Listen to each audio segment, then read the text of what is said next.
Shubor nakaslem jong unong san Hima.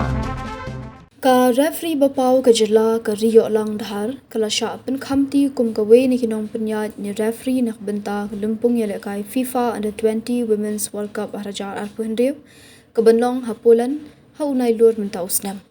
Yakni la penbna da ka All India Football Federation hang singi palai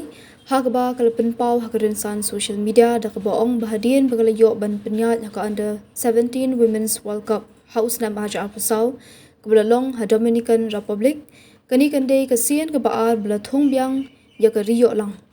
kani kalong ke jing ai mensiam ya ke pateng ke banwan jong kinong penyat ya ke jing lekai jong kari India lapen pau kat kum ke kerwo naga AIFF la ban kedo ba ke Riïohlang ke badan ha kampulet bat ke bela yo pdang ya ke kusnam ukyang nang ba menta usnam kala yo ban penyat hakikat tu kani ke dumpung ya lekai ha gisnam balala ha usnam arja apusau kala Shah thung bandong kum ka we ni kinong penyat ha ka lumpung ye lekai AFC Under 17 Women's Asian Cup kablalong ha Indonesia bat menta kala yo ban penyat ha ka ju ka lumpung kablalong ha China.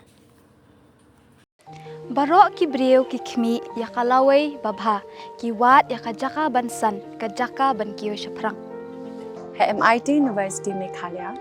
man kasni kalong ke jing sedang bathuma ki jing ikai bapura kat kom ke job ke bamta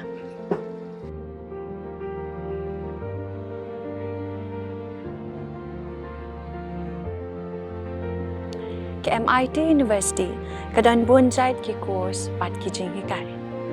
kum ka fashion design, filmmaking, communication design, music, BBA, MBA, sports management, nursing, BTech, computer science, BSW, MSW, but QA. Ha MIT University Meghalaya ki jingtrang jongpi shaka jing job ki urlong but ki kalalong ka jing shisha.